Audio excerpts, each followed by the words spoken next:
Mheshimiwa Waziri Mkuu wa Jamhuri ya Muungano wa Tanzania Daktari Mwigulu Lameck Nchemba, Mheshimiwa mawaziri mliofika hapa, Waheshimiwa mkuu wa mkoa wa Morogoro, Waheshimiwa mkuu wa wilaya ya Kilosa, Mheshimiwa mwenyekiti wa halmashauri ya wilaya ya Kilosa, Mheshimiwa katibu wa UWT kwa niaba ya katibu wa Chama cha Mapinduzi, waheshimiwa madiwani wazangu, karibuni sana Tindiga.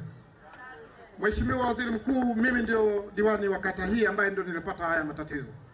Kwa dhati kabisa mimi nasema maneno matatu tu. Sana ni kumshukuru Mheshimiwa Rais wa Jamhuri ya Muungano wa Tanzania kwa kazi nzuri na mambo mema ambayo ametufanyia. Pili ni kutolea shukrani wewe Waziri Mkuu. Nafahamu kabisa Waziri Mkuu, shughuli zako nyingi kwa ukubwa wa nchi yetu. Kitendo cha wewe kutenga muda wako kuja kutufariji, Mwenyezi Mungu atakulipa. Pia natoa shukrani zangu kwa dhati kabisa kwa mkuu wangu wa mkoa. Yeye ndio amefanya leo tuwe hapa, kwa sababu taarifa zote kutoka kwetu kuja kwako zimepitia kwake.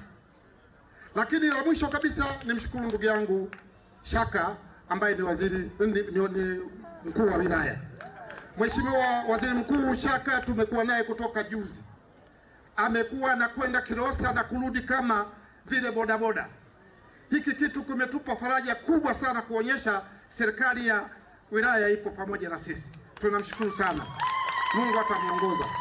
Mheshimiwa, kama nilivyoambiwa, mimi hapa leo nitoe shukrani. Na sisi Waislamu tuna kitu kimoja.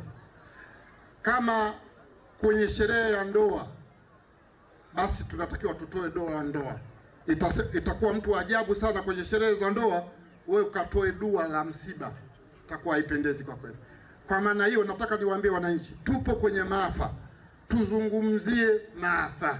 Waziri Mkuu anayajua mambo yetu yote. Na nataka niwadhibitishie wakazi wa kata hii ya Tindiga, niaminini. Tumepata mafuriko mengi sana hapa. Toka lini mlionaga hivi? Mheshimiwa Waziri Mkuu, naamini leo kuna baadhi ya watoto hawatalala salama.